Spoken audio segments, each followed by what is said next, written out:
welcome back to my kitchen. Today I shall share a kurma recipe. It's been a long time I shared a side dish recipe with you guys. Today it will be a recipe out of small potatoes, baby potatoes, a kurma made out of baby potatoes.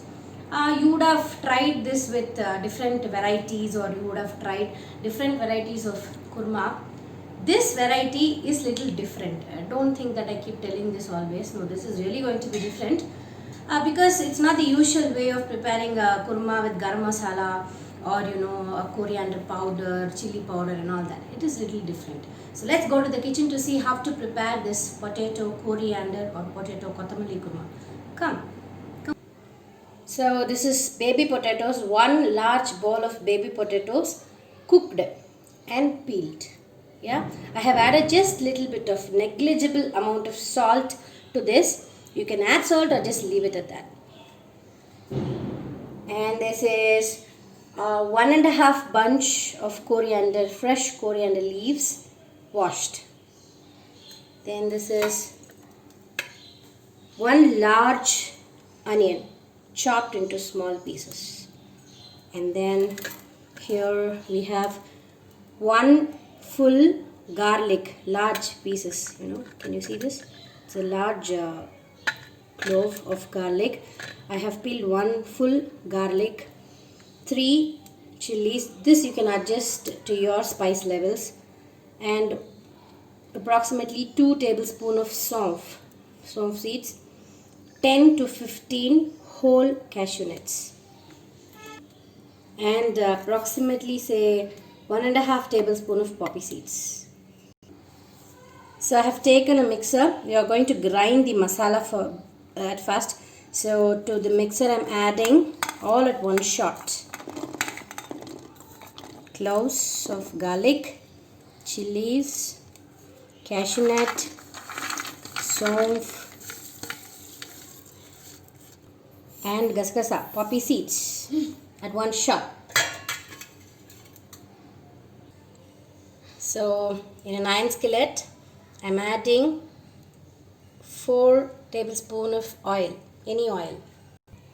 I have taken groundnut oil, but this choice is yours. You can take any oil that you want. Preferably if you take coconut oil or a groundnut oil, that will give you better taste. So, but still the choice is yours. To it, I am adding just 1 tablespoon of mustard seeds. Let it crackle. So mustard has started to crackle. After that, add in the onions.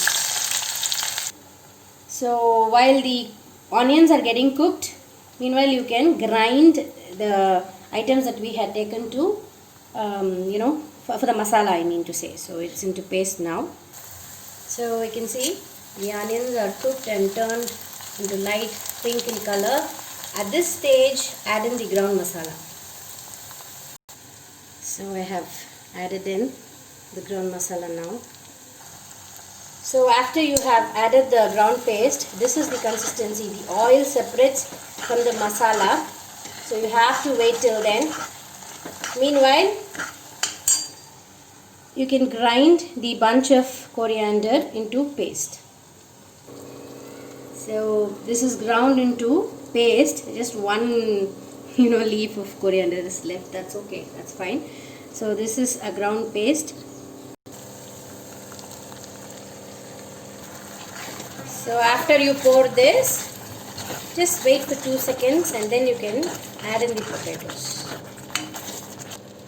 So you can see it's mixed completely with the cashew nut paste. At this stage, so I'm adding in the potatoes. So I have given a proper mix. At this stage, pour in the water. This is water that I used to just to rinse the mixer that we had used to grind the paste. I have added enough water, adjust the consistency. To it, I am adding salt to taste. That's why I did not spread it there. Salt to taste, as I always say that. Now keep the flame on medium, let it become little thick, and the raw smell of the coriander should also go away, so just give that time. Meanwhile, I'll tell you a beginner tip here. In case you're running out of time, or you're very busy, or you're feeling lazy, so if you want to cook any dish, any gravy, well in advance. Say if you are preparing it in the afternoon and you're going to have only in the night.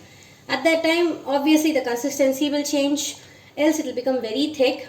At the time, don't directly heat or warm the dish.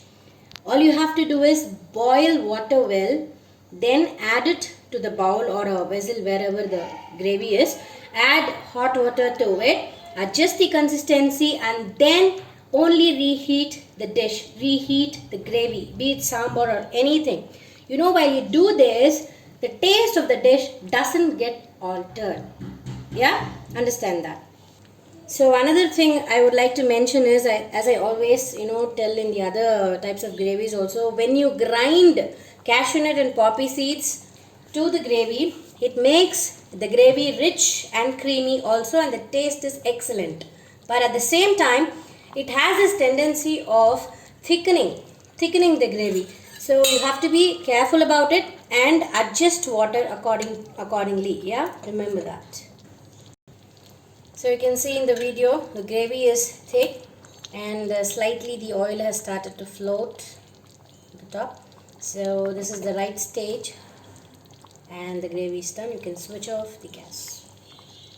So this potato, baby potato, kottamalli kurma or potato coriander kurma, call it the way, or potato kurma simply, is ready to serve. Hot potato kurma, delicious one. You can have it with rice or naan or anything. If you want to have it with puri also, go ahead and have it. You will have an excellent side dish, I bet. So you saw how to prepare this potato kottamalli kurma or potato kurma, call it the way you want. I bet this is going to be a different variety of kurma than the usual ones. Do try it at your home and let me know. Give me feedback, comment on my YouTube channel. Or if you want any recipes, do message me. I shall give it a try and share it with you guys. So keep supporting me as usual, my friends. Click the notification button for further notifications from my channel. Subscribe my channel and keep supporting me as usual. Take care. Bye bye for now.